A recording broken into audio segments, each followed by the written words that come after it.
Welcome to the Vacation Rental Show, How We Grow. This is your essential playbook to grow and scale your vacation rental business. With advice and insights from the best in the biz, I'm your host, Lynell Gordon. Welcome to the Vacation Rental Show. I'm your host, Lynell Gordon. And on this episode today, we're thrilled to have Mark Simpson, who is a renowned expert in the vacation rental industry.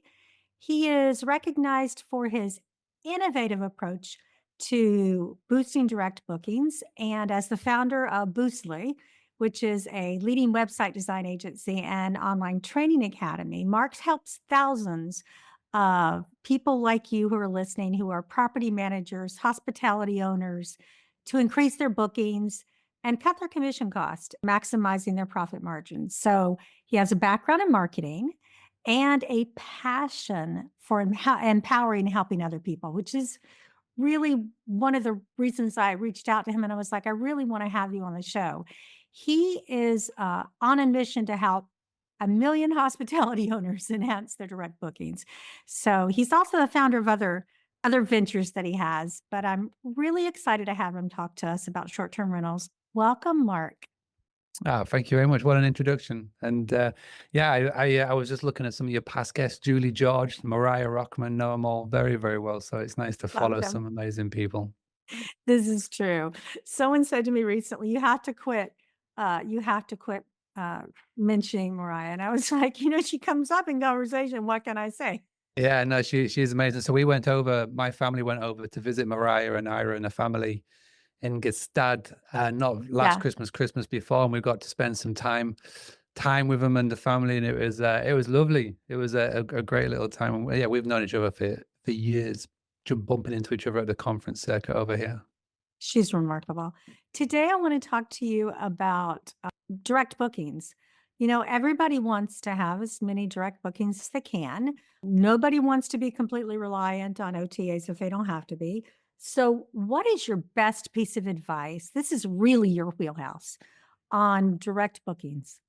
So it's a question that comes up a lot. It's a question that I get asked a lot, as you can imagine, with the line of work that I do. And I think, outside of like the obvious, which is having a good tech stack, making sure that you've got, property management software, that's like pretty much standard. I think the one thing that I see the majority of the people do in this industry who are struggling when it comes to bookings, but in particular direct bookings, is they haven't got a daily routine built into their system. They are doing just 30 minutes of sales and marketing every day, 30 minutes of new business. And I feel like it's really odd to see it in the hospitality world because people don't normally get born into it. So I was born into this industry. I grew up on a farm stay, bed and breakfast in the United Kingdom, 200 acres. I've tried to escape this industry as much as possible, but it keeps dragging me back. But most people aren't born into it. They fall into it from another career, whether they've been an employee or it's a business that they've had. And in every other industry that I know, there isn't free websites that you can put your business on and be guaranteed to get revenue back. But obviously we have that in the world of hospitality. We're very fortunate. It's like a blessing, but it's also a curse because it is so easy to get revenue from these platforms. People get complacent, they get lazy. And the problem is what happens when those bookings dry out. And it's normally when those bookings dry out, when those bookings stop, is when they come to me and they sort of start to check out the Boostly podcast, or they'll come to our website, or they'll book a sales call. And they always say, what should we do? And, I'll have a look very simply at their social media, look at their website, and I'll ask the question, when was the last time you sent an email out to your list? And the blank expression just tells me everything I need to know. That's scary. Yeah. So it comes back to that, just building in a core 30 to 45 minute every single day. I like to do it the first thing that I do, so I know that it's done. And even I still do it now to the day for Boostly. I just new business every day built in. It's like a reflex, like a muscle, like a memory muscle. Once you do it over 30 days, it just becomes standard. And I think so many people don't do it, and it's bananas to me. Absolutely agree with you. I didn't think about it in that way, but that's totally true. So creating a habit, how often do you send out emails? Would you recommend people send out emails? Well, I do it daily, and I know daily for a lot of people can feel a bit overwhelming. So I would just say, just start. I was speaking to a host a couple of weeks ago, somebody that was in our community and had just joined, and they are very good at social media. They're very good on TikTok, for example, and they had, I would say about 20 to 30,000 followers, and from that they've been able to generate on their email list, I think 7,000 emails, but they had never sent an email. So they had good at like the first bit, they were shocking at the other bit. And I said to him, like, did you know that for every dollar you put into email marketing, you get $42 back? Now, that's a pretty good return of investment. Would you say that again? Every dollar that you put into email marketing, you get $42 back. So that's 4,200% ROIs, which is pretty good, right? But people have this like misconception of email. I think they look at their email, their inbox, right? And they think, oh, it's so busy, so spammy, you know what I mean? But email is, and will be, in my opinion, the best form of marketing. And what we did with that client is we put together a very simple email. Now, the big mistake people make with email marketing is they feel like they need to turn it into a glossy ad. So it has pictures and flashing images and templates, and it doesn't. The trick to a really good email is one that looks like it's being handwritten like a pen pal, basic text. Doesn't have to be a novel, but there's really cool tools now like ChatGPT and Cloud, and some really cool models that can really help you craft a nice email together. And what we did is we sent out a very simple email, and it was an email that wasn't even a sales email. It was a question. So a question email. And the question was, do you know anyone? And these 4 little words are so valuable, because if you think about it and you think about how people buy, 93% of all purchases in the world are done on the back of a recommendation. So it's either a friend of a friend, or me telling you, or, a social media post or whatever, and people seeing reviews, right? So that's big, right? A recommendation.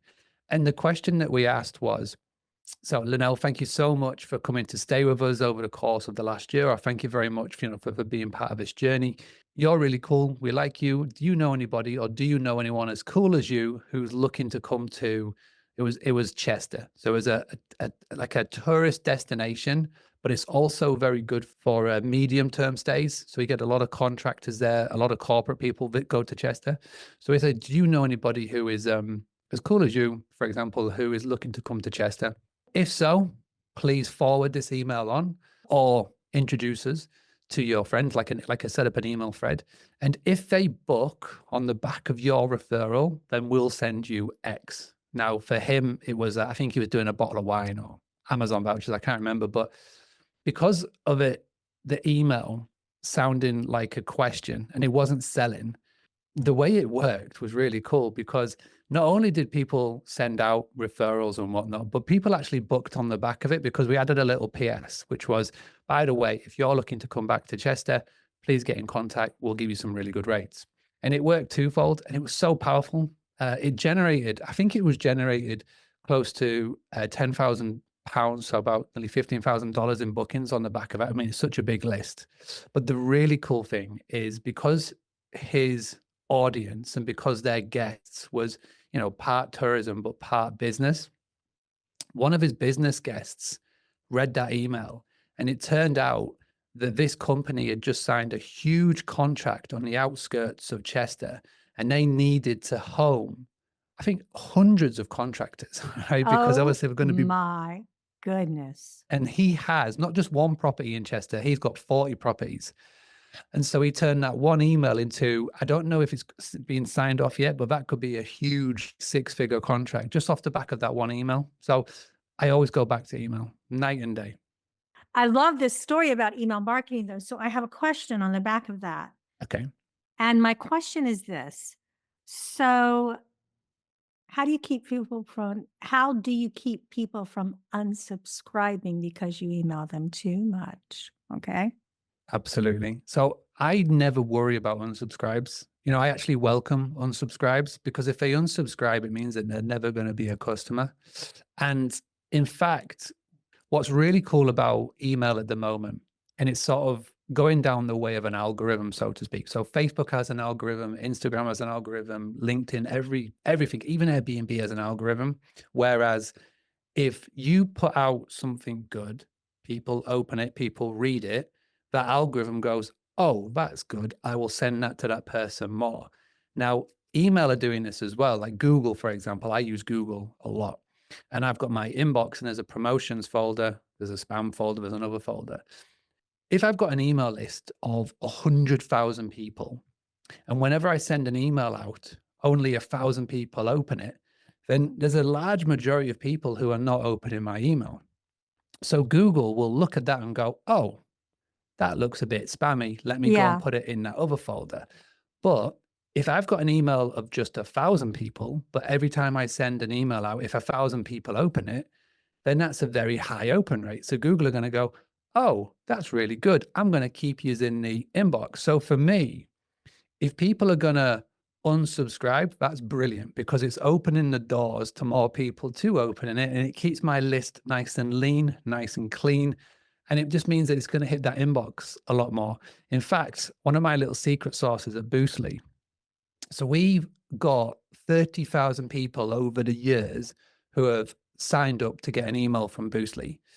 And right now, we have trimmed that down to 6,000 people. So we've got 6,000 people who are actively open our emails, which means we have got an engagement rate of about 60%, which is really high in the world of emails. And the reason why we're able to get to there is that I've built automations in. So we send out an email, like I say, quite a lot. Some months I send an email every day. And whenever they open an email, they get a little point in the CRM that we've built behind the scenes. And if somebody doesn't open an email within 3 weeks, they get 2 emails. One that says, it's a really clickbaity tagline. It says, have I said something to upset you? And the whole point of that email is to get them to open it and go, oh no, I'd like to keep getting these emails. And if they ignore that, they get one more email. And if they don't open that, then we automatically unsubscribe them. And that keeps our list really, really clean because there are people that sign up with, email addresses that they don't check. For example, I've got an Hotmail email account still that I put all my spam in that I never even check. And so obviously that's no good for, for the people sending the emails, but it happens. So I'd much rather keep my email list nice and clean, lean. And if that means an unsubscribe, I live for the unsubscribes. Let me give you a story. We have a list of 17,600 people. This is not property management. This is actually nonprofit because that's what I'm doing right this minute. And my sister is doing all of the email marketing in the property management world. So I'm going to really give her this. I'm going to say, you need to listen to this podcast because I really like the advice you've given. But we had an unsubscribe and it was an unsubscribe. We have special, like in our, we have special clubs and we know that there are some people that are more engaged than others. So out of that 17,000, I have one list of like 221 people that are very engaged and they love emails from us. I got an unsubscribe. So we actually reached out and called them and said, hey, we noticed you unsubscribed. And they're like, oh, that was accidental. I didn't know that was you. Was that really you? We thought it was some spam. And, I love that. so the people that mark us on my special list, the people that mark us as spam, we physically pick up the phone and call. And a lot of times it's by accident, that they've done that. And so I don't know if that is a method that she could use in email marketing. But if you're sending it out every day, I'm going to have to take a peek at how I can use that to engage our people. I So love some of the that by things, calling them. I love that because then they're just not going to expect that. And to physically get a phone call and say, hey, you unsubscribed, like, and it's not calling everybody, it's calling like your call list of people. right? Then they were like, oh my gosh, I'm so sorry. I didn't realize that was you. So yeah, I like that. Not only that, but they did something really special for us too because of that. So I think that the couple of strategies that you said, the question, that 4-letter question, do you know anyone? I think that's brilliant. I love that. I absolutely hope that people take into account this. Now, the automated unsubscribe, that is brilliant with large lists. Do you have strategies for smaller lists? Like, let's talk about our homeowners and emailing homeowners. Do you have any advice for us on that? I wouldn't do the automated one for the smaller ones for the purely simple being is, like I say, we've got a big list. I love automations. You know, my Zapier is bananas how many zaps I've got going. Love my Zapier too. Yeah. But for the smaller homeowners that we speak to, and like I say, I'm very fortunate at Boostly. I've helped thousands of people. We've currently got just under 1,000 members in our private group and website community. And people in there range from one property to maybe 20 properties. And we've got a few unicorns who've got over 100, but the majority sit in that 1 to 20 mark. And their lists, and we use Go High Level for our client CRM because I can have an overview of every single one of our clients' individual user bases that way. And they have lists from like 2 people to a couple of hundred. Some even have 1,000 because they're using tools like, StayFi and things like that to collect more emails than others. And it depends on the business model. If you're a management company, you've got 2 sort of avatars. You've got the guest and you've got the homeowners. And the advice that I give, and this is really cool, and I say to them, I'm jealous of a small list because when you have a small list, you can actually get even more of a relationship with your subscribers. The phone call examples are prime one. The 10, so say you've got 10 people on your email list, right? These can be people that are your market research. These can be people that you chat to and you can send emails to, more like a pen pal than anything else. And if you're even braver from time to time, pick the phone up, have a conversation. We're coming to an age in marketing terms where every digital communication that you receive, you are going to second guess for a split second if that's a human or an AI who has sent that message. And so it's been the drum that I've been banging for the last 18 months since OpenAI became more readily available to all is that the old school way of marketing is going to become the new school way of marketing. So think about like when I first got going in the business, when my parents first opened the Farmstay bed and breakfast, there was no internet really. There was no social media. There was no phones. The way that they promoted and marketed their business was newspaper ads, word of mouth recommendation, and glossy Farmstay magazines.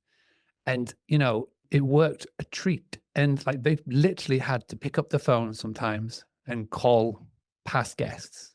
And I feel like now more than ever before, if you can pick up the phone and have a human conversation with a guest who stayed with you, and I'm not saying call everybody. There's something, I wrote a book called The Book Direct Playbook, and I put this in the chapter because I thought it was really powerful, is that say you've got 10 homeowners, or say you've got 10 guests, right, that have stayed with you in the last 6 months, you'll do the 80-20 analysis. So which 20% of guests have brought in 80% of your revenue, or which 20% of guests have just given you 80% of the good reviews, or just which 20% of people you loved the most, right? And what you would do is you would just pick up the phone and have a conversation with them. And as you're speaking to them, just like the example that you gave, something cool might happen. So it could be a recommendation, or they may do another booking, or they may put you in contact with somebody. If it's a homeowner, they might go, you know what? My friends just bought a couple of properties down by the Gulf Shores. I'm sure you do really well looking after those properties. It's like when everybody is zigging over here because, Gen Z, younger millennials, Gen Alpha, they hate getting on the phone. They do everything by text. I've got a 12-year-old and he text.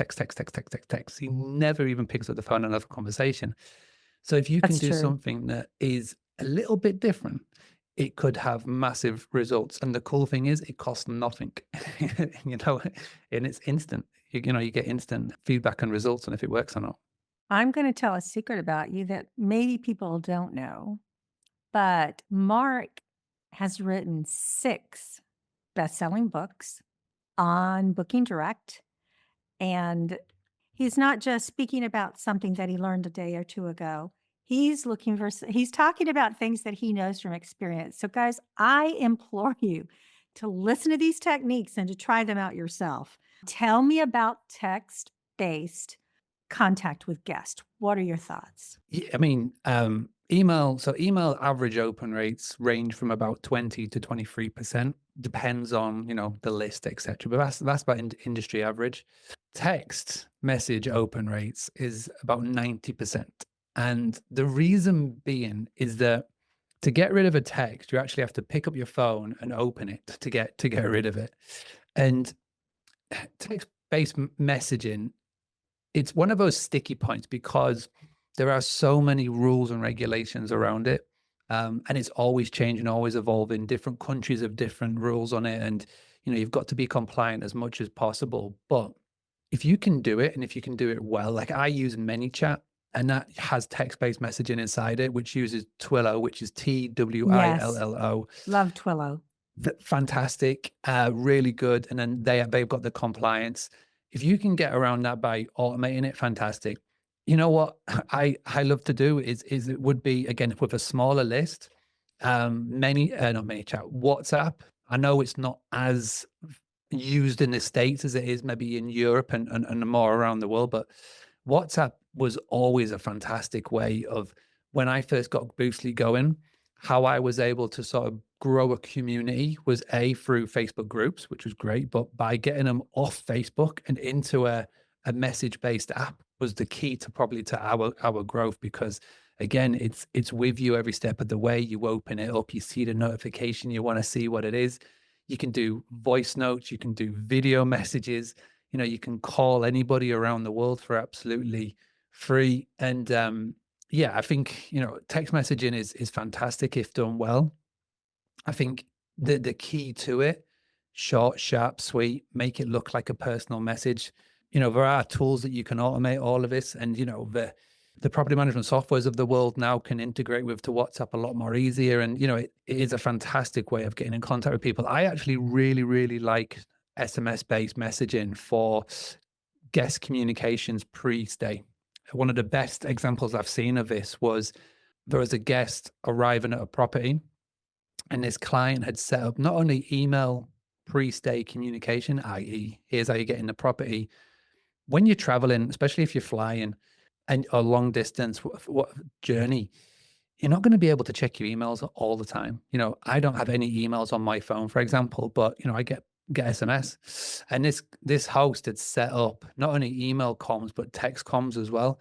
And that was really cool because then the guest on arrival, they haven't got any Wi-Fi signal or anything like that. They're struggling, but they've got the SMS on file. So they go, okay, so this is the door code. This is what we need to do when we get in. So it's a multiple benefits of using it. So I do love it as much as email.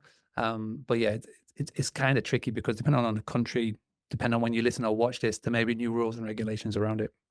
This episode of How We Grow is brought to you by Blue Tent. Blue Tent is proud to offer digital marketing solutions for vacation rental professionals. Expand your visibility to new travelers and book more guests with the team at Blue Tent. Featuring direct booking sites, email marketing, digital marketing, channel management, and more. Discover what Blue Tent can do for your short-term rentals at bluetent.com. I have to tell you something. You're going to find interesting. So about 2 weeks ago, with my small important group in my nonprofit, we had a Facebook group. And I was like, yeah, that's just not where it is. So I started a WhatsApp group, exactly what I did. And you're right, people in the States don't use it that much. And I said to them, look, my husband, Nechemi, and I, we travel all over the world. And this is what we use. And we think it's a great encrypted method. And I got a text message yesterday. Well, at 9:19 this morning, this is what it said from someone here in the US. They said, wow, it's a full-time job keeping up with everything in this.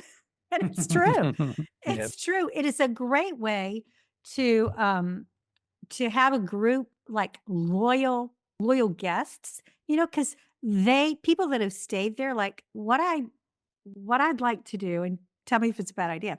What I'd like to do as a property owner, a homeowner, and the fact that it's my family's company, I would love to have a group for everybody that stays in my house.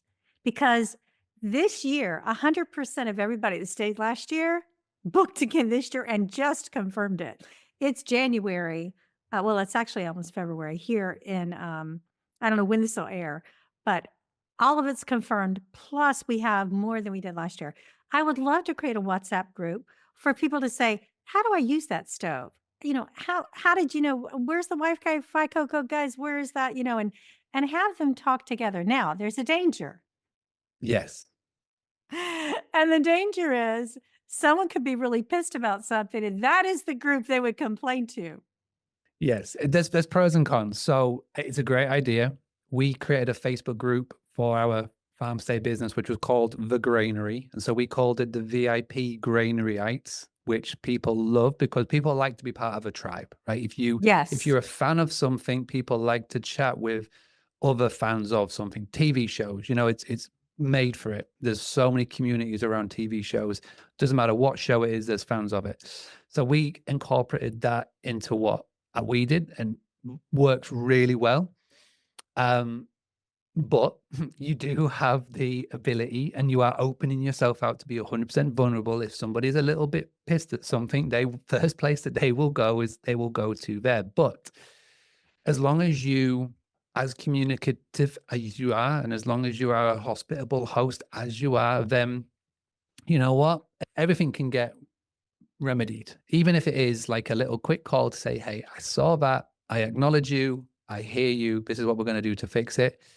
Then everything can get resolved. Doesn't matter what the problem is. But the cool thing about having that group chat or having a Facebook group or a community around one core thing is that you are creating fans, and people love to share pictures, people love to check in. And that group that we had, it was one of the core reasons why we were able to grow to 80% direct bookings on our little farm. And having repeat and having referrals was a large part of that. I don't trust properties when I go to stay somewhere, and we travel a lot. When I go to stay somewhere and there are no negative reviews, I have Mhm. a real concern about that property. How about you? Yeah, well, yeah, 100%. It's maybe it's just me. I've been in this game a long time. When I go and look at say a TripAdvisor or a Trustpilot, I instantly go to the 1 stars. But I'm Exactly. not That's what I want to know. yeah, I'm not looking so much to see what the guest had complained about. What I'm looking to do is I'm looking to see how the owner or the company responded and how they dealt with it. Exactly.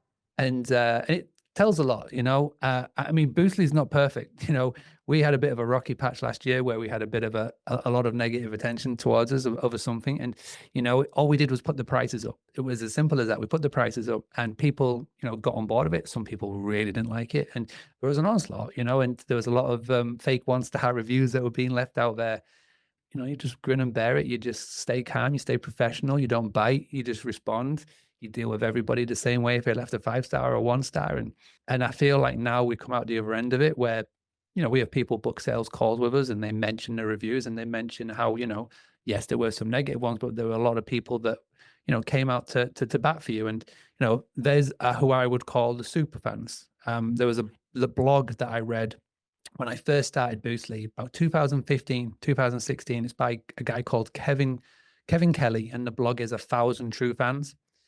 And it talks about the premise was around bands. And there was a band that he loved. He bought every album, he went to every tour, absolutely adored him. He was a true fan, super fan.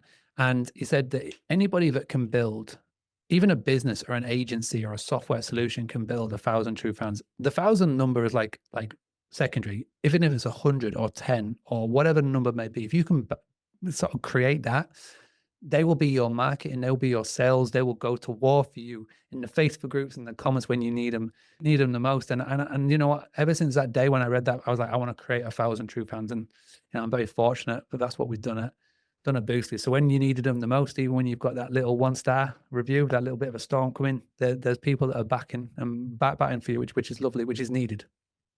I agree. So, guys, if you're out there and you don't have a Facebook page, I mean, probably everybody has a Facebook page, but if you're not paying attention to it and creating groups, that's a missed opportunity. We have like 30,000, 40,000 actually. We just hit 40,000 fans on our Facebook page. And I do find that people defend us. When someone says something, people will defend us. And there's always going to be someone that says that. Defending yourself is one thing, and we always have to apply as property managers to bad reviews and things like that. But defending yourself, like on a Facebook page, usually if you grow it enough and you're you're doing really well and taking care of your guest, they will defend you. I love that point. I think that's really important. Um, so we've talked about SMS, which is really important, I think, too. I think that if we are not using that for your door codes and for your pre-arrivals, like you say, you're missing an opportunity. Let's talk about how to handle negative replies to your emails. Yes, it happens, especially the type of emails that I send as well. So I send them to be not clickbait as such, but ones that are going to get attention. So I do send out some that definitely cross the line. And, some replies you get back going, wow, that was amazing. Well done. Some replies, I've had, called all sorts, ones that would never be able to get aired on the on social platforms if I say them. But you know what? I think I'm just tough skinned. I've been in this industry. I've been in this game for a long time. Even though I only look 21, I've been in it for a long time. And I feel hospitality gives you that tough skin, and you learn to take nothing personal. At the end of the day, that person that sent that message, they could just be having a real crappy day. Hurt people hurt people. I heard that phrase before, and it definitely is true. They could have, for whatever reason, just stubbed a toe, or they could have just had an argument with the partner, sit down, get the email. I just want to let off a bit of storm, and you're that person for whatever reason. And, I just don't take it personal. I just move on to the next one. And maybe that speaks to my persona, maybe that speaks to my personality, but it's hard, but being in this for so long, and especially with like hospitality, when you put everything in, you put your guts, you put your life, you put your soul into like something so 100%. minor, something that you look at every day. And then for somebody to turn around and go, oh, that's not very good, or they slate it, if they feel like you're taking a chunk of you out. And I think it's just happened so much to us over the years. I'm just like, it's all right, it's cool. But yeah, I mean, I've always said with reviews, if out of 10 reviews, if one person out of 10 mentions this thing, ignore it. It's just one off. But if 7 people mention this one thing, deal with it and sort it. That means something needs fixing in your business or your processes. 100% agree. That's true.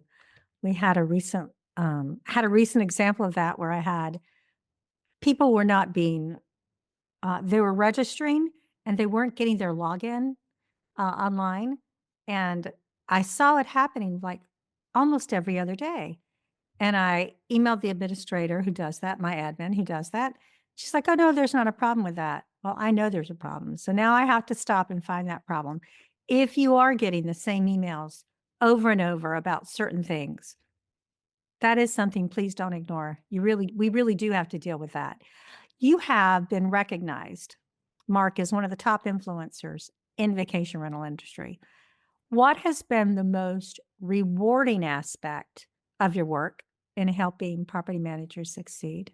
It's the funny thing with writing the book is you write the book, you put it out, and you just think it'd be cool if a couple of these sell, at least. And I've been very fortunate. Had over 150,000 copies of the book that I playbook sold in total. I think it's over 200,000. And to the day, like I published it. So I wrote it during lockdown. I wrote it when I had COVID. Funny enough, it's amazing how much words you can write down when you're literally locked in a room and you can't move. So. 2022 is when I released it. So what's that now? 3 years in. And even today, I get messages in my Instagram, in my DM saying, I'm reading the book, because the book is packed with homework. Literally, I've got one behind me. I had the publisher send me like all these books. I'm doing a big giveaway at the moment. So they're stacked up here so I can sign them. So in the book, it's literally packed with like homework. So it's like, while you're reading this, do this, like send me a message, say this is what you're going to do. So one of them, the first thing is like defining who your ideal guest is, because I feel like one of the big problems as hospitality owners or as business owners, we try and appeal to everybody, and when you appeal to everybody, you appeal to nobody. So it's really essential that you create your avatar, your ideal guest. And the first bit of homework is to message me with who you think your ideal guest is. And bearing in mind, I wrote this book 4 years ago, published it 3 years ago, to get a random DM with no context, and they just go, my ideal guest is this. Sometimes I have to remind myself to go, oh yeah, that's from the book, and not just go, oh yeah, nice one, thank you.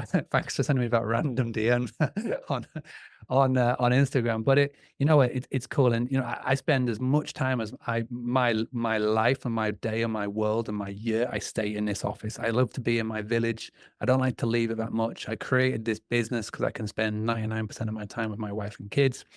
But on the odd occasion, I do go to events.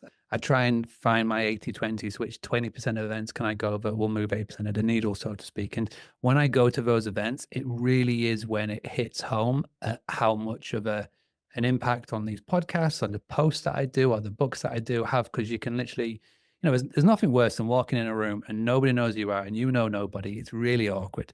But I'm very fortunate now I can walk into a room or an event, whether it's in the States, in America, Dubai, wherever, and people know I am, and it's pretty cool. It's nice. It's nice to be known, and it's nice to have a conversation. People coming up to you saying that they've listened or watched or read. So yeah, that's awesome. I'm one of those strange people who can walk in a room and know no one, and it doesn't matter. No one's a stranger to me. That's just me. But my Yeah. husband is the opposite. He's like you said, you walk and you don't know anybody, and it's awkward. It's very awkward for him, but I understand, and it is nice to be recognized for what you do, and I'm really grateful to be able to do that for our people that are listening so they can get to know you better. Here's something you use consistently, and I want you to talk about it because I've heard it used a lot in business. You use the 80-20 rule. You use the 80-20 rule for a lot of things. Talk to me about the 80-20 rule. Yeah. I mean, when I first got going in business, somebody recommended I read Tim Ferriss or listen to his podcast or read his book. Yeah. And I feel like a lot of the things that I say come from either listening to his podcast, listening to the guests on there, reading his words. And I definitely picked up from him. It's like the Pareto principle. And it's like, what 20% of actions can you take that will have 80% of the results? And I definitely apply that because my time is sacred. I try and work as little as possible so I can spend as much time doing like cool things with the family. So I look at everything of, I don't just want to be a busy fool. I want to make sure that when I'm working, when I'm, doing work activities, I'm making sure that I make sure that my whole time is as valuable as possible. And so I apply that to sort of all principles of it. So yeah, like with events, I go, well, okay, well, what 20% events are coming up this year that will, have 80% of the results? With customers, it's, which 20% of the audience will have 80% of the results in terms of revenue, P&L, keeping the accountants happy, keeping the lights turned on. And, we home on that. And I feel like it's been very impactful in not only my personal life, but in business and obviously how I teach as well and educate as well. So it's a simple case of not trying to do everything. It's a simple case of not trying to appeal to everybody. It's a simple case of not trying to chase all of the money and all of the things because there's loads of shiny objects. It's just focus on a core 20% that will generate 80% of the results. I love that. There's another method to do that, which I love because I write. I write down everything. Like I keep notes. I'm always interested in what people say. And I may never go back and look at it. But if I write it down, it puts it here. And what I do is I write down all the things that, the goals I want to accomplish, especially in the new year. I guess this is really fresh to my heart because it's January. And then I write down all the things it's going to take to make that happen. And then I look to see which one of those are going to affect my life most. And that's where I prioritize. And I try to be somewhat flexible. I was working with my husband yesterday morning, and we have morning meetings every single morning. We have Bible study together, and we have a little meeting. And I said to him, "Okay, here are the top priorities. These are what mine are. What's the top priority to you? What do you think is going to make a difference?" So I think that if we take that 80-20 rule and we share it with our teams, when we're talking about what percentage, which actions are going to move our needle, especially our ROI. And that's what I was looking at. Same thing, because we're all looking to see what we can do to maximize profit for the least amount of time. And I think that that's the work smarter, not harder concept. Yeah, definitely. And I know you've had Brooke on the podcast, and I know Love he's a him. massive fan of traction EOS methodology. He's spoken about it enough times. I've chatted to him personally about it. And I always go back to that as well. I mean, all of these business books, they all talk about the same thing technically, but just put it into their own buzzwords. And in traction and EOS, they talk about rocks, and it's the same thing. So it's like they talk about you get That's right. your big rocks. What rocks can you chip away with over 90 days that will again help move the needle? And I find that when I'm talking to the team, because the team at Boostly, it's not just me. We've got 32 members of the team, and mostly based in Pakistan, Philippines, etc. And so we have daily Zoom meetings, and I think I bore them, but I talk about the rocks pretty much every day. So which are the 3 rocks we are knocking down over the course of this quarter? And we're in Q1, so we've got these 3 bigs that we're cracking. But it all boils down to the same thing, whether you're doing 80/20 or rocks or EOS or whatever.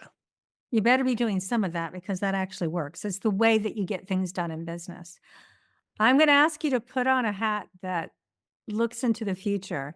And what do you think is going to be the most important thing in the next 3 years in what we're doing in property management? Depending on where you are in the world, how the governing bodies of your wherever you live regulate the short-term rental industry will be very impactful in who's around. People, I think it's an overused word, but professionalization just keeps using over and over and over again. Yes, we want this industry to be professional as possible. Yes, we want to make sure it is as fairly regulated as possible. But I feel like outside of that, I feel like this, and it's going to be another buzzword, but AI is truly going to not only change our world, but all worlds in every walk of life and however we do it. And it's already having a small impact now, how you send emails, how you write copy, how you do LinkedIn posts or whatever, you know what I mean? But the Sure. next stage of where we're at with not just AI, because at the moment AI is cool. You know, you can throw something in and it'll make it look nice. The next step will be where you can ask it to do something and it does it. And then the next step after that is that you won't even need to ask it. It will do it for you and it'll tell you it's done it. And that's probably closer than what we can imagine. At the end of this month, there's going to be a big meeting at the White House where all the big LLM companies are going to come together. And I think Sam Altman's going to be doing a presentation to the new president about very specialized workforce agents at a high level. So it's going to become more talked about. It's going to become more mainstream. And before we know it, your phone will be the most powerful human or version of a human that there possibly is. Your Alexas, your laptops, your devices, your toasters will be much more clever than you. And I feel like it will impact everybody. It'll impact how people do their bookings because Airbnb, Booking.com, Vrbo, an AI computer doesn't have a brand favorite. It doesn't care if you're a red logo, blue logo. All it cares about is finding the right property, right location, right match, best price. That's And right. and I feel like a combination of those sort of things are gonna disrupt us massively over the next 3 years. I think so too. I agree. I think the matching people to the property in a large scale kind of thing that they're doing is really cool. I know 3 people that are building property management systems, new ones right now. They all are so dependent on AI. And I'm shocked to see the kinds of things that they can do, but I'm very excited. Part of that we're doing at Inhabit. You know, we're building a bunch of that inside there too. So I'm really excited to see the kind of time that we can save. And it's scary to say, you know, they're smart. It's smarter than we are. And Yeah. some of those algorithms are smarter than we are. It still doesn't speak really good Hebrew, in my opinion. It doesn't translate ancient Hebrew very well. But other than that, you know, it does amazing things. Tell me, tell me your favorite guest story for even whether it's growing up or wherever. Favorite guest story. So, favorite guest story. So I know you had Julie George on. Obviously, she would have mentioned Hospitable Hosts at some point. So the Hospitable Host book was a really cool Yeah. project. I was very fortunate that Jodie Sterling, who founded Hospitable Hosts, she told me about it right at the very start. She was a coaching client of mine when I used to do one-on-one coaching, and she said I had the idea for a book. And I said, Jodie, you go for it. I mean, it's a great idea. And then I didn't realize that 3 or 4 years later, it turned into like 147 authors. But cool thing about that book is that I got to write 3 stories, like for the 3 versions of it. And there's growing up in hospitality, like living it for like 20 years, there's people that came back time and time again. And there was one guest who came back 3 times a year to our little farm stay bed and breakfast. And they ended up coming to my wedding, to mine and my wife's wedding, because we got to know him so much. And it's like stories like that. I think it just speaks to the lifeblood of what our industry is, which is hospitality. You know, people, there's a cliche saying, you come as strangers and you leave as friends. And that literally is the case when with our business. And you know, I got to meet so many people over the time, and that story always resonates to me. Go and check out that version of Hospitable Host book #1, because I told about how we saved the guest's life in that story in the first book, and that chapter was crazy reminiscent. But one day I'm going to get my mum and dad to write a book, because the stories they have. We were just together recently this weekend. It was my mum's 70th, and she was talking about stories that I even forgotten, and they're hilarious. The way she like remembers these stories of all the things that our guests have gotten up to over the years, because we had it for about 30 years, I think, at that point. You know, what's really funny is I told my sister, and I think I've said this before on the podcast, but I told my sister a story about a guest. I said, "You won't believe what somebody said to me on the podcast last week." I said, "Here's the story." I said, da, da, da, da, da. She said, "Oh no, that was me." I said, "No, that was actually him." She said, No, I told you that story." And I said, "You know what's interesting? Obviously, that's a common thing that happens with guests, because it is that exact story, but it wasn't you, it was someone else." So when you think about the stories that we have, you know, being able to read those, it's very interesting that we can relate. A lot of the same things happen to us in hospitality. So I love the fact that all those stories are put together in a compendium that we can read and relate to. But I'd love to read your parents if they write that story. Well, That would be fabulous. Yeah, she hates the attention, but if I could ever get her to write some stories down, it would be a bestseller, definitely. My sister hates attention too. Same kind of thing. Let me ask you this. So if you were going to give property managers one piece of advice, what would it be?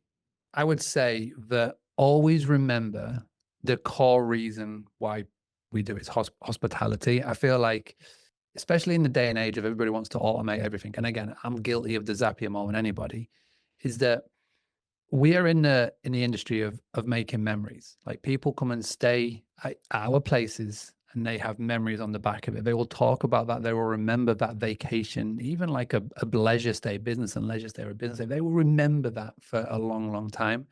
And so at the heart, you've got 2 things that you need to do for every business. You've got to give them a good night's sleep and make sure that you provide as much hospitality as possible. If you can crack that, you're doing better than most. And I feel like as we move into a world where, like I say, everybody wants to have like the passive income, the quick buck, and they fall into this world of short-term rentals because they saw during the COVID years that how, all these amazing stories of people getting all these great, crazy returns. I feel just, and I've said this on stage many, many times. I went to Dubai last October and I said this there because it's very, very guilty of it. It's like, just remember the core of what this industry is.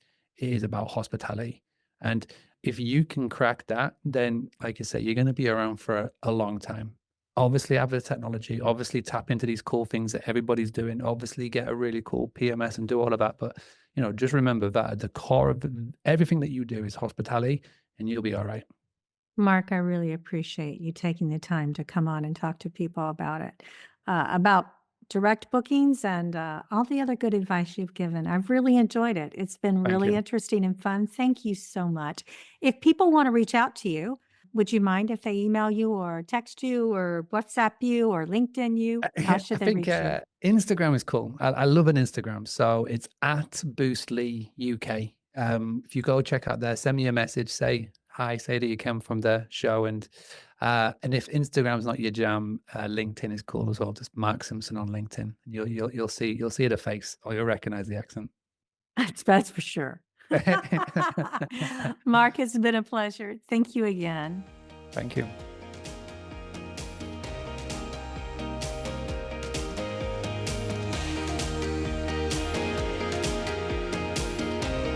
This episode of How We Grow was brought to you by Blue Tent Marketing. To find out more about how Blue Tent Marketing can help grow your vacation rental business, Visit bluetent.com. Make sure to search for How We Grow in Apple Podcasts, Spotify, and Google Podcasts, or anywhere else podcasts are found, and hit subscribe so you never miss an episode. On behalf of the team here at Inhabit, thanks for listening.